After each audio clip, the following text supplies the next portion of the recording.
Bonjour à tous, bonjour Rav Cherki. Bonjour. Merci beaucoup de nous recevoir chez vous à Jérusalem. Israël vit depuis maintenant plus d'un an dans une crise politique, sociétale très profonde, sans doute une crise majeure. Il y a deux blocs qui s'affrontent, qui s'accusent l'un et l'autre de conduire le pays dans une mauvaise voie. En tout cas, ceux qui s'opposent à cette réforme judiciaire estiment que Israël est menacé de dictature. Et la droite, elle, accuse la gauche, donc les protestataires, de ne pas respecter le résultat des élections qui se sont déroulées il y a peu de temps et de vouloir finalement prendre dans la rue leur revanche. Alors c'est quand même, quand on est ici quelques jours, on voit tout de suite cette fracture, hein, c'est pas quelque chose d'imaginaire. J'ai pris un taxi il y a pas longtemps qui me disait que il était fâché avec son frère à cause de cette histoire de réforme judiciaire, que le frère ne voulait plus le voir, et quand il lui a dit « mais si jamais le gouvernement change, on sera plus fâché », et l'autre n'a absolument pas voulu entrer dans avec cette main tendue, rester figé sur son camp. Les couples aussi, parfois, se divisent et se déchirent. Tout ça pour dire que nous avons affaire à un phénomène tout à fait surprenant pour la société israélienne. Est-ce que vous pouvez nous dire ce qui se passe au fond? Bien, comme vous l'avez si bien mentionné, en fait, il ne s'agit pas de rationnel, c'est de l'émotif. Ça se ressent tout de suite. Il n'y a pas de véritable débat au sein de la société israélienne. Il y a plutôt, disons, des aboiements, jusqu'à dire, entre les deux camps. Chacun accuse l'autre. Et il y a une difficulté à essayer de voir ce qu'il y a de rationnel derrière ça. En fait, c'est pour une raison très simple, c'est que le débat n'est pas autour des idées, mais autour des sensations. Alors peut-être qu'on peut dire un mot quand même de la réforme elle-même, oui, dont on parle finalement assez peu. Oui, alors de quoi s'agit-il? Quelle est la nature de la réforme dont il est question, que certains appellent un coup d'État? Il s'agit en fait de 4 éléments, tout simplement.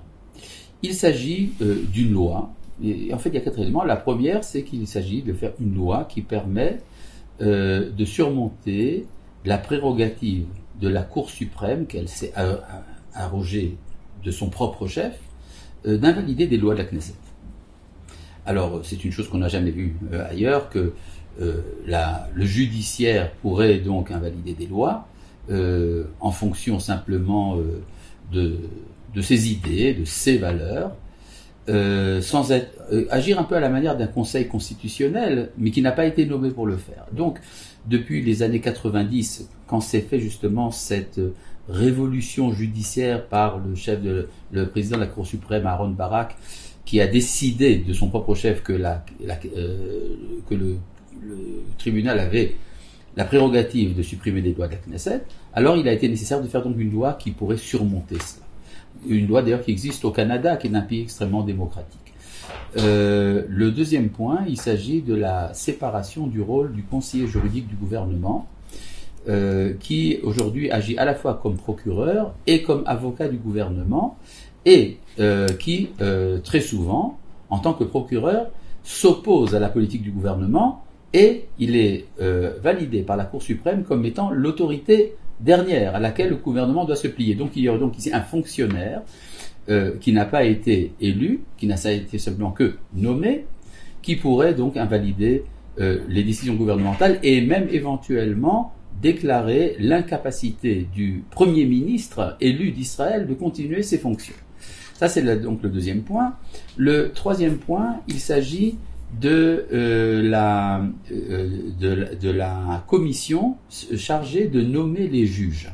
Alors très surprenant, alors qu'on s'attendrait à ce que les juges soient des hommes totalement dénués d'opinion personnelle, alors il y a aujourd'hui un phénomène qui est que les juges sont nommés dans un cercle extrêmement restreint de progressistes, plus ou moins, et la volonté donc du gouvernement, c'est de faire une loi qui change le contenu de cette commission, dans laquelle il y aurait une représentation plus équilibrée entre l'opposition et la coalition gouvernementale. Et le quatrième point consiste à supprimer l'autorité de la Cour suprême de juger en fonction de la raisonnabilité. C'est-à-dire que des lois votées par la Knesset ont été invalidées parce qu'elles n'étaient pas raisonnables. Elles n'étaient pas raisonnables aux yeux donc de ces juges qui ne sont pas les représentants du peuple. Voilà, c'est ça dont il est question. Maintenant, tout autour de cela... Alors, justement, maintenant, il faut rendre compte pourquoi, bon, cette réforme, on voit bien l'idée générale, pourquoi elle suscite autant... Est-ce que c'est un combat laïque religieux? Est-ce que c'est il y a beaucoup de choses qui s'introduisent à travers ça. Évidemment, il y a effectivement le combat laïque religieux, gauche et droite. Disons que ce qui, apparaît en filigrane, c'est la remise en question de la souveraineté de la Knesset et du gouvernement élu. Alors qu'en démocratie, c'est le peuple qui est le souverain, qui délègue par voie de vote ses représentants. Ici, il y a, si vous voulez, un poids, disons un autre équilibre, qui est celui de la Cour suprême, qui agit en fonction de ses propres valeurs, qui sont les valeurs d'un progressisme extrême, et donc ça s'appelle de l'activisme judiciaire. Donc il y a quand même deux visions peut-être là du pays. Il y a la vision, disons, de la Cour suprême, des laïcs, qui voit Israël finalement comme un pays... mais rappelez-vous une chose importante, c'est que cette réforme est promue justement par des laïcs. Benjamin Netanyahou n'est pas religieux, pourtant que je sache. Le ministre de la Justice, Yariv Levin, ne l'est pas. En fait, il s'agit ici d'un mouvement purement et profondément démocratique. Or, ce qui est extrêmement surprenant, c'est que le terme de démocratie est employé par ceux qui voudraient ce qu'on appelle une dictature progressiste. C'est-à-dire qu'il y a ici un refus de la légitimité du gouvernement à partir du moment où ce gouvernement est de droite. C'est-à-dire, alors on va lancer des étiquettes. On vous dira, ce sont des extrémistes, des obscurantistes, des rétrogrades. Enfin, beaucoup de choses de ce genre vont être lancées sans la moindre base dans les faits. Alors, on va en venir quand même aux opposants, aux contestataires. Il y a certains rabbins, comme le rabbin Daniel Epstein, qui se sont joints à ce mouvement de protestation. On peut d'ailleurs voir cette vidéo du rabbin Epstein sur Academ. Et il faut dire aussi qu'on voit pas mal de kippot aussi dans les manifestations des protestataires. Le rabbin Epstein en appelle notamment à la tradition des prophètes. Il dit que c'est naturel de s'opposer à la tyrannie, s'opposer à la corruption. Donc lui aussi voit ce danger du point de vue de la Torah finalement. Est-ce que vous n'êtes pas sensible à ce risque-là que le politique finalement vienne à devenir le souverain sans avoir de contrôle aucun, alors qu'on nous ne sommes pas encore dans des valeurs qui permettraient que le politique, comme on le sait, n'est pas forcément toujours attiré par les valeurs notamment de la Torah. Je suis tout à fait d'accord avec cette idée que la tradition prophétique nous apprend à nous opposer à la corruption et à la tyrannie. Absolument. Je suis tout à fait opposé donc à la tyrannie d'une classe non élue qui s'adjuge donc le droit d'invalider la volonté du peuple. C'est-à-dire au nom de, par exemple, une des dernières décisions de la Cour suprême absolument effarante, c'est l'interdiction de mettre une séparation entre les hommes et les femmes dans une prière publique. C'est-à-dire, c'est un manque de respect des valeurs d'une partie extrêmement importante de la population, et en disant qu'on voit systématiquement une tentative, une politique permanente de cette Cour suprême, justement, d'éliminer le caractère juif de l'État. Or, cela fait partie des lois fondamentales, que l'État d'Israël est un État juif et démocratique. Or, jusqu'à présent, l'État d'Israël était un État démocratique. Il risque de perdre cet élément. Et je suis assez inquiet de voir justement comment est-ce que le discours est falsifié. C'est-à-dire qu'on emploie un terme de démocratie pour défendre une dictature judiciaire, et on accuse ceux qui veulent la démocratie de vouloir la dictature. À mon avis, on est en plein 1984 de George Orwell. Maintenant, pour ce qui est de la corruption, effectivement, il y a des systèmes, dans tout système démocratique, dans tout régime, qui permet justement de lutter contre la corruption. Il y a des lois pour ça. Or, ce qui est absolument surprenant, pour revenir au cas du conseiller juridique du gouvernement, c'est que la conseillère actuelle, c'est elle qui autorise les enquêtes sur la corruption. Dès qu'il s'agit donc d'enquêter sur la corruption de membres de l'opposition, elle empêche de le faire. Donc on peut voir également aussi ce problème de corruption, de dictature également à ce niveau-là. Alors si on sort de l'actualité la plus chaude, tout de même au niveau de la politique, du pouvoir politique, on sait qu'il est quand même enclin à l'abus de pouvoir. Est-ce qu'il ne faut pas veiller, malgré tout, même si le système de la Cour suprême n'est pas celui qui convient, est-ce qu'il ne faut pas veiller à ce que ce pouvoir politique soit encadré et peut-être même contrôle en partie, en tout Absolument, cas, vous avez tout à fait raison. C'est la raison pour laquelle il y a ce qu'on appelle des lois fondamentales en Israël. Vous savez qu'Israël n'a pas de constitution. Or, ce qui permet justement ce contrôle dont vous parlez avec raison, c'est une constitution. Israël n'a pas de constitution pour des raisons historiques.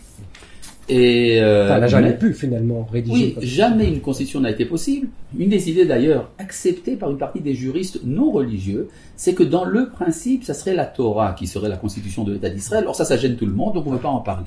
Donc comme on ne peut pas mettre la Torah, il n'y en a pas. Mais il y a ce qu'on appelle des lois fondamentales. Ouais. Or, ces lois fondamentales sont décidées donc par une majorité de la Knesset. Alors maintenant, le problème, quel genre de majorité? Par exemple, la loi sur le respect et l'honneur des citoyens, par exemple, a été votée par 37 membres de la Knesset en pleine nuit, un peu à la manière de voleurs. Peut-être qu'il faudrait, pour des lois fondamentales, une majorité plus importante. Une majorité qualifiée, par exemple, 3/5, quelque chose comme absolument. Ça. Voilà. Absolument. Qui mettrait cette loi fondamentale au-dessus des lois. Il faut bien savoir que ces systèmes existent déjà. C'est-à-dire, il y a déjà une limitation du pouvoir en fonction justement de ces lois fondamentales. Le problème, c'est que maintenant, la Cour suprême est en train, pour la première fois dans l'histoire d'Israël, d'essayer d'invalider, elle traite du problème d'invalider une loi fondamentale. Or, la Cour suprême a son autorité uniquement du fait d'une loi fondamentale votée par la Knesset. Donc il y a ici un problème, c'est-à-dire c'est s'ériger en valeur absolue alors que personne ne vous a élu. Et ça, je pense que c'est extrêmement grave. Aujourd'hui, la démocratie est mise en danger justement par cette opposition à la réforme judiciaire, qui d'ailleurs ne craint aucun moyen. Il y a non seulement l'appel à la rue dont vous avez parlé, mais il y a également une remise en question de l'équilibre entre l'armée d'Israël et le gouvernement. Et comme si on est presque à la veille d'un coup d'État militaire, si vous voulez, sans violence évidemment, mais quand même, si vous avez un groupe d'aviateurs qui dit si c'est ce gouvernement-là qui nous envoie, alors nous ne respectons pas l'autorité. Oui, on voit que ça va très loin, parce que l'armée d'Israël était effectivement quelque chose qui était toujours mis au-dessus. Comment est-ce qu'on sort de ce blocage, Rav Cherki? À mon avis, je pense qu'il est très important que la réforme judiciaire soit votée dans son intégralité le plus vite possible. Et une fois que cela sera fait, c'est alors que le dialogue pourra commencer. Car le dialogue est faussé tant qu'il y a une partie de l'opinion qui pense pouvoir empêcher la légitimité de la Knesset. Et cela, donc, il faut absolument, en termes politiques, résister à cela. Mais une fois que ça sera fait, alors tout sera ouvert pour éventuellement des amendements, une remise en question. Le problème, c'est que, indépendamment de la bonne volonté, de la sincérité d'une grande partie de la population qui se sent menacée véritablement, bien que, à mon avis, de manière injuste, mais qui se sent véritablement menacée, il y a parmi les meneurs de ce mouvement, il y a des éléments tout à fait inacceptables, qui sont des éléments si vous voulez, de vengeance personnelle, comme par la part de quelqu'un comme Ehud Barak, qui n'a pas hésité à parler du fait qu'il est important qu'il y ait des cadavres israéliens dans le fleuve du Yarkon pour faire tomber Netanyahou. Vous comprenez, c'est un discours absolument intolérable. Et le fait que soit intervenu également là-dedans la communauté internationale, il y a un appel aux Américains, à Joe Biden de s'introduire dans des votes de la Knesset. On comprenait qu'il y a ici un petit problème. C'est pour ça qu'à mon avis, il est très important, pour justement régler le problème, que la loi passe. Une fois qu'elle sera passée, la réconciliation deviendra possible. Alors je reviens pour terminer quand même sur ce que vous nous avez dit, sur ce conflit de valeurs, malgré tout, juif et démocratique. On est quand même un petit peu dans cette problématique d'arriver à ce que on trouve la possibilité que le terme de juif ne s'oppose pas au terme démocratique c'est un faux problème. Et réciproquement. C'est un faux problème. Vous savez très bien que l'identité juive a toujours admis la démocratie comme un des régimes possibles. On n'a jamais érigé quelque régime que ce soit en valeur absolue. Effectivement, je pense que toute personne qui s'y connaît un peu en droit international ou en droit tout simplement comprend qu'il n'y a aucun régime qui est absolument idéal. La démocratie fait partie des données possibles de la vie juive. Le problème, c'est quand on essaye d'effacer justement l'élément juif. Mais cet élément juif n'est pas antidémocratique, bien au contraire. C'est quoi l'élément juif finalement? Comment vous le résumeriez par exemple? Eh bien, disons, c'est ce qu'on appelle la loi de la nation. L'État-nation, il y a une loi israélienne qui déclare que l'État d'Israël est un État juif. C'est-à-dire qu'il donne une priorité à ceux qui donnent le caractère juif de ce pays. Par exemple, le fait que c'est le Shabbat qui est le jour chômé en Israël et non pas le dimanche, comme dans le monde éclairé. C'est la langue hébraïque qui est employée. Les fêtes sont les fêtes du peuple d'Israël. Il y a également une partie, le droit juif est pris en considération dans la législation même de la Knesset, au niveau des mariages et des divorces, etc. C'est-à-dire, il y a ce qu'on appelle la vie publique. La vie publique, c'est ce qu'on appelle en hébreu farhesia.